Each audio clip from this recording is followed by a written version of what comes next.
ಎಂದರೇನು? ಒಂದು ವಸ್ತು ನೀರಿಗೆ ಬಿದ್ದಾಗ ಅದು ಕೆಳಮುಖ ಬಲವನ್ನು ಪ್ರಯೋಗಿಸುತ್ತದೆ. ಅದೇ ಸಮಯದಲ್ಲಿ ನೀರು ಮೇಲ್ಮುಖ ಬಲವನ್ನು ಪ್ರಯೋಗಿಸುತ್ತದೆ. ವಸ್ತುವಿನ ಕೆಳಮುಖ ಬಲಕ್ಕಿಂತ ನೀರಿನ ಮೇಲ್ಮುಖ ಬಲ ಜಾಸ್ತಿಯಾದರೆ ಅಲ್ಲಿ ವಸ್ತು ತೇಲುತ್ತದೆ. ಈ ಮೇಲ್ಮುಖ ಬಲ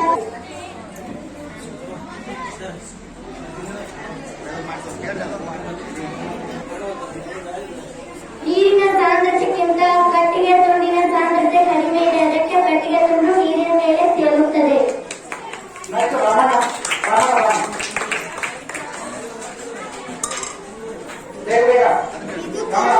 ನೀರಿನ ಸಾಂದ್ರತೆಗಿಂತಲೂ ಕಲ್ಲಿನ ಸಾಂದ್ರತೆ ಹೆಚ್ಚಿದೆ. ಅದಕ್ಕೆ ಕಲ್ಲು ಮುಳುಗುತ್ತದೆ.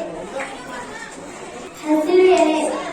ನೀರಿನ ಸಾಂದ್ರತೆಗಿಂತ ಎಲೆಯ ಸಾಂದ್ರತೆ ಕಡಿಮೆ ಇದೆ. ಅದಕ್ಕೆ ಹಸಿರು ಎಲೆ ತೇಲುತ್ತದೆ.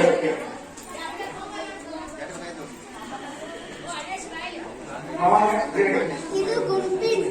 ಇದನ್ನು ನೀರಿಗೆ ಹಾಕಿದರೆ ಅದು ಮುಳುಗುತ್ತದೆ. ನೀರಿನ ಸಾಂದ್ರತೆಗಿಂತಲೂ ಗುಂಪಿನ ಸಾಂದ್ರತೆ ಹೆಚ್ಚಿದೆ. ಅದಕ್ಕೆ ನೀರಿನ ಸಾಂದ್ರತೆಗಿಂತ ಗೋಲಿಯ ಸಾಂದ್ರತೆ ಹೆಚ್ಚಿದೆ. ಅದಕ್ಕೆ ಗೋಲಿ ಮುಳುಗುತ್ತದೆ. ಹಾಕಿದಾಗ ಮುಳುಗುತ್ತದೆ. ನೀರಿನ ಸಾಂದ್ರತೆಗಿಂತಲೂ ಮೊಳೆಯ ಸಾಂದ್ರತೆ ಹೆಚ್ಚಿದೆ. ಅದಕ್ಕೆ ಮೊಳೆ ಮುಳುಗುತ್ತದೆ. ನೀರಿಗೆ ಹಾಕಿದಾಗ ಇದು ತೇಲುತ್ತದೆ. ನೀರಿನ ಸಾಂದ್ರತೆಗಿಂತ ದೋಣಿಯ ಸಾಂದ್ರತೆ ಕಡಿಮೆ ಇದೆ. ಅದಕ್ಕೆ ದೋಣಿ ತೇಲುತ್ತದೆ. ಇದು ಪ್ಲಾಸ್ಟಿಕ್. ಇದನ್ನು ನೀರಿಗೆ ಹಾಕಿದಾಗ ಇದು ತೇಲುತ್ತದೆ. ನೀರಿನ ಸಾಂದ್ರತೆಗಿಂತಲೂ ಪ್ಲಾಸ್ಟಿಕ್ನ ಸಾಂದ್ರತೆ ಕಡಿಮೆ ಇದೆ. ಅದಕ್ಕೆ ಅದು ತೇಲುತ್ತದೆ. ನೀರಿಗೆ ಹಾಕಿದಾಗ ಇದು ತೇಲುತ್ತದೆ. ನೀರಿನ ಸಾಂದ್ರತೆಗಿಂತ ಎಣ್ಣೆಯ ಸಾಂದ್ರತೆ ಕಡಿಮೆ ಇದೆ. ಅದಕ್ಕೆ ಈ ಒಂದು ಎಣ್ಣೆ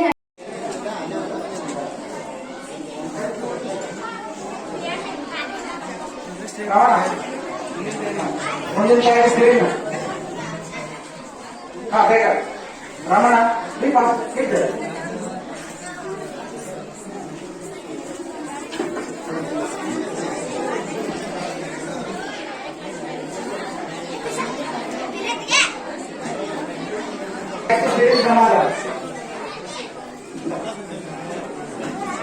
ನನ್ನ ಹೆಸರು ರಾಮಣ್ಣ ಜನಪಾಲಿಕರ್. ನಾನು 8ನೇ ತರಗತಿಯಲ್ಲಿ ಓದುತ್ತಿದ್ದೇನೆ. ನಮ್ಮ ಶಾಲೆಯ ಹೆಸರು GMPS ಮರೇಗುಡಿ. ನಾನು ಭೂಕಂಪವಾಗುವಾಗ ಎಚ್ಚರಿಸುವ ಗಂಟೆ ಪ್ರಯೋಗವನ್ನು ಮಾಡಿದ್ದೇನೆ.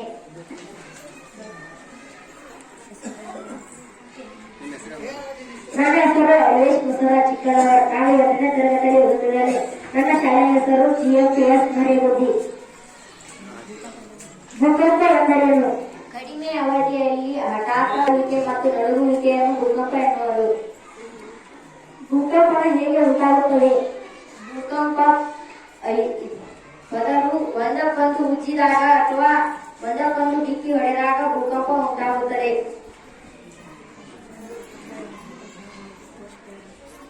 ಭೂಕಂಪ ಹೆಂಗೆ ಉಂಟಾಗ್ತದೆ ತೋರಿಸ್ರಿ.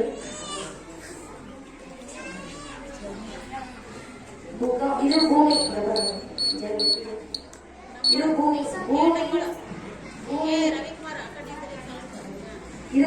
ಭೂಮಿಯು ಅಳಗಾಡುವಾಗ ಭೂಕಂಪ ಉಂಟಾಗುತ್ತದೆ.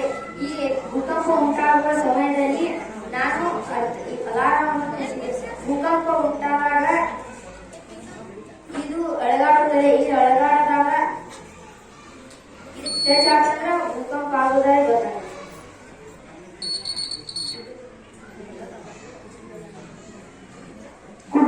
ಗೊತ್ತಾಗತ್ತೆ. ಕುಟ್ರಿ ಗೊತ್ತಾಗೋ ಸಂಬಂಧ ಲೈಟ್ ಅನ್ನು ಚೆಕ್ ಮಾಡಿದ್ದೀವಿ. ಕಿವಿ ಕೇಳಿಸ್ದಾಗ ಹೆಂಗ್ ಗೊತ್ತಾಗತ್ತೆ? ಕಿವಿ ಕೇಳಿಸ್ದವ್ರಿಗೆ ಸೈರನ್ ಅನ್ನು ಕುಡಿಸಿದ್ದೇನೆ. ಅದು ಒದಗುತ್ತದೆ. ಆವಾಗ ಕಿವಿ ಕೇಳಿಸಿದವ್ರಿಗೆ ಗೊತ್ತಾಗುತ್ತೆ.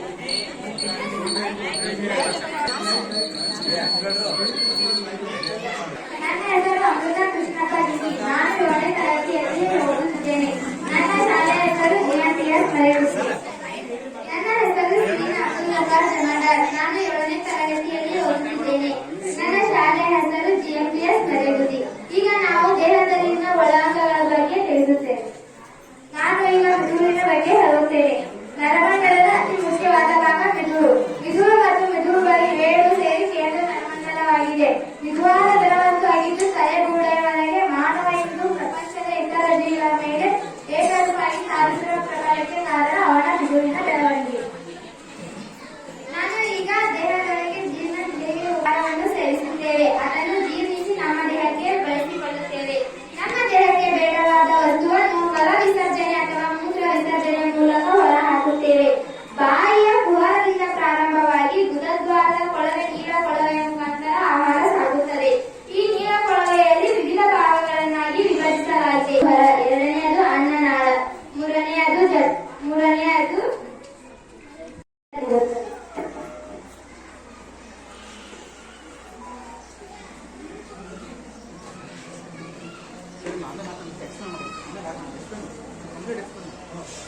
ಶ್ವಾಸಕೋಶಗಳು. ಶ್ವಾಸಕೋಶ ಎದೆಯ ಕುಹರದಲ್ಲಿರುತ್ತದೆ.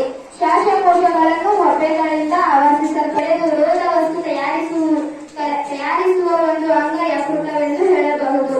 ಯಕೃತ ಪ್ರೋಟೀನ್, ಕಾರ್ಬೋಹೈಡ್ರೇಟ್ ಮತ್ತು ಕೊಬ್ಬು ಇವುಗಳೆಲ್ಲ ಸಂಪೂರ್ಣವಾಗಿ ಜೀರ್ಣವಾಗುವುದು ದೊಡ್ಡ ಕರಳಿನಲ್ಲಿ. ದೊಡ್ಡ ಕರಳಿನಲ್ಲಿ ಆಹಾರ ಸಂಪೂರ್ಣ ಜೀರ್ಣವಾಗಿರುವುದನ್ನು ರಕ್ತಕ್ಕೆ ಕಳಿಸಲು ಸಹಾಯ ಮಾಡುತ್ತದೆ. ಅಜೀರ್ಣಗೊಂಡಿರುವ ಆಹಾರ ದೊಡ್ಡ ಕರಳಿನ ಮುಖಾಂತರ ಮಲದ್ವಾರದ ಮುಖಾಂತರ ನಮ್ಮ ದೇಹದಿಂದ ಹೊರಗೆ ಕಳಿಸಿಕೊಳ್ಳುತ್ತದೆ. ಆಮ್ಲತೆ ಎಂಬ ಅರ್ಥ.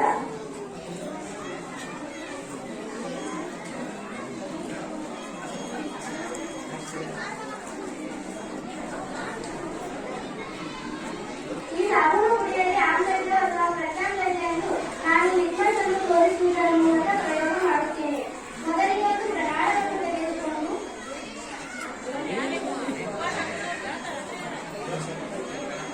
ಅದಕ್ಕೆ ಸೋಪಿನ ಪುಡಿಯನ್ನು ಹಾಕಿಕೊಳ್ಳುತ್ತೇನೆ. ಆಮ್ಲ ಅಥವಾ ಪ್ರತ್ಯಾಮ್ಲವನ್ನು ನಾನು ಚೆಕ್ ಮಾಡುತ್ತೇನೆ.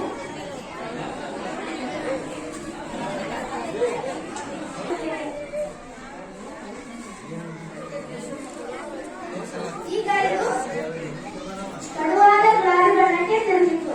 ಅಂದರೆ ಈ ಸೋಪಿನ ಪುಡಿಯಲ್ಲಿ ಕೂಡ ಪ್ರತ್ಯಾಮ್ಲತೆಯನ್ನು ನಾವು ಅರ್ಥ ತಿಳಿಸಿಕೊಳ್ಳಬಹುದು. ಆಹಾರಕ್ಕೆ ಹಾಕಿಕೊಳ್ಳುತ್ತೇನೆ. ಆಮ್ಲತೆ ಎಂದು ಅರ್ಥ. ಶ್ರೀರಾಮನ್ ಫೆಬ್ರವರಿ 28, 2025 ನಾವು JMPS ವೈದ್ಯಕೀಯ ಶಾಲೆಯಲ್ಲಿ ವಿಜ್ಞಾನ ದಿನಾಚರಣೆ ಆಚರಣೆ ಮಾಡ್ತಾ ಇದ್ದೀವಿ. ಒಂದು ಸಿ ವಿ ರಾಮನ್ ಅವರು ರಾಮನ್ ಎಫೆಕ್ಟ್ ಅನ್ನುವಂತಹ ಒಂದು ವಿದ್ಯಮಾನವನ್ನು ಕಂಡುಹಿಡಿದು ಆ ಒಂದು ದಿನದಲ್ಲಿ ನಾವೇನ್ ಮಾಡ್ತೇವೆ, ಪ್ರತಿ ವರ್ಷ ರಾಷ್ಟ್ರೀಯ ವಿಜ್ಞಾನ ದಿನಾಚರಣೆಯನ್ನು ಆಚರಣೆ ಮಾಡ್ತಾ ಇದ್ದೀವಿ. ಈ ಒಂದು JMPS ಮರಿಗುದ್ದಿ ಶಾಲೆಯಲ್ಲಿ ಸುಮಾರು 20 ಪ್ರಯೋಗಗಳನ್ನು ನಮ್ಮ ವಿದ್ಯಾರ್ಥಿಗಳು ಮಾಡಿದ್ದಾರೆ. ಈ ಎಲ್ಲಾ ಪ್ರಯೋಗಗಳು ಒಂದಕ್ಕೊಂದು ಅತ್ಯಂತ ವಿಭಿನ್ನವಾಗಿದ್ದು ಅತ್ಯಂತ ಉತ್ಸುಕತೆಯಿಂದ ಈ ಒಂದು ದಿನಾಚರಣೆಯಲ್ಲಿ ಪಾಲ್ಗೊಂಡಿದ್ದಾರೆ. ಮತ್ತು ಈ ಒಂದು ವಿಜ್ಞಾನ ದಿನಾಚರಣೆಯಲ್ಲಿ ನಮ್ಮ ಶಾಲೆ ಮತ್ತೆ ಗುರುಮಾತೆಯವರು ಮತ್ತು STM ಸದಸ್ಯರು, ನಮ್ಮ ಹಿರಿಯ ಗುರುಗಳು ಎಲ್ಲರೂ ಪಾಲ್ಗೊಂಡಿದ್ದು, STMC ಅಧ್ಯಕ್ಷರಾಗಿರ್ಬೋದು, ಎಲ್ಲರೂ ಈ ಒಂದು ಕಾರ್ಯಕ್ರಮದಲ್ಲಿ ನಮಗೆ ಸಹಕಾರವನ್ನು ನೀಡಿದ್ದು ಈ ಒಂದು ರಾಷ್ಟ್ರೀಯ ವಿಜ್ಞಾನ ದಿನಾಚರಣೆ ಅತ್ಯಂತ ಯಶಸ್ವಿಯಾಗಿ ಆಗ್ತಾ ಇದೆ ಅಂತ ಹೇಳಿಕೆ ಇಷ್ಟಪಡ್ತೀನಿ. ಧನ್ಯವಾದಗಳು.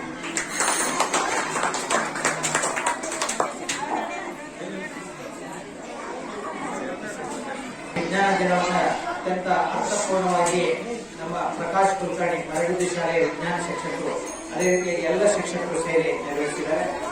ಮಕ್ಕಳಿಂದನೇ 5, 6, 7, 8ನೇ ತರಗತಿ ಮಕ್ಕಳಿಂದಲೇ ವಿವಿಧ ಪ್ರಯೋಗಗಳನ್ನ ಮಾಡಿ ವಿಜ್ಞಾನವನ್ನ ಕಬ್ಬಿಣದ ಕಡಲೆ ಅಲ್ಲ, ಅದು ಸರಳ ಅನ್ನುವಂತ ಒಂದು ಮನೋಭಾವನೆಯನ್ನ ಮಕ್ಕಳಲ್ಲಿ ಬೆಳೆಸಕ್ಕೆ ಬಹಳಷ್ಟು ಪ್ರಯತ್ನ ಮಾಡಿದ್ದಾರೆ.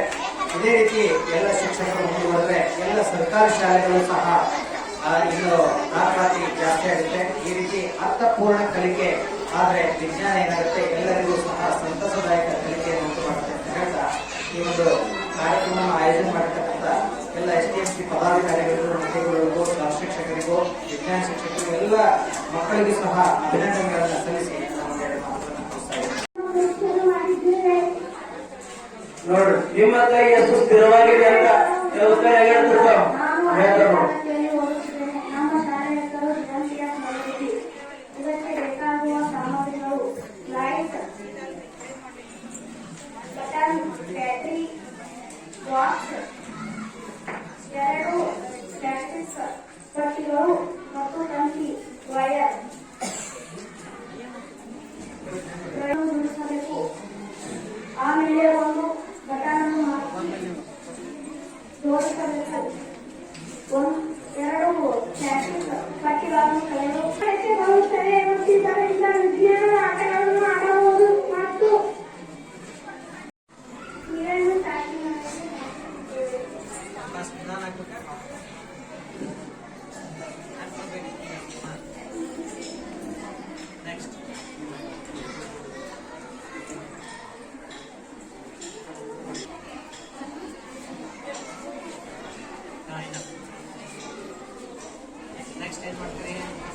ಹೇಳ್ರಿ ಮೈಕ್ನಾಗ ಹೇಳ್ರಿ ಏನು ಹಾಕ್ತೀರಿ ಏನು ಮಾಡಾಕ್ತೀರಿ ಹೇಳ್ಬೇಕು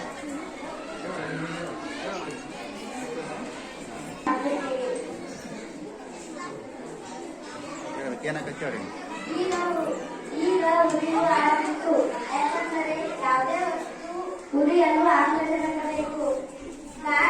ಗಾಳಿಯು ಇನ್ನಷ್ಟು ಇದ್ದಾಗ ಆಮ್ಲಜನಕ ಉರಿಯುತ್ತದೆ ಆಮ್ಲಜನಕ ಇರುತ್ತದೆ ಗಾಳಿ ಇಲ್ಲದ ಕಾರಣ ನೀರು ಮೇಲಕ್ಕೆ ಹೋಗುತ್ತದೆ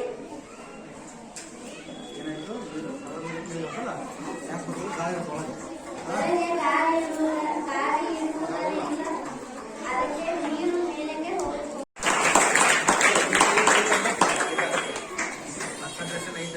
ಹಾಂ ಕೌಂಟ್ ಮಾಡ್ರಿ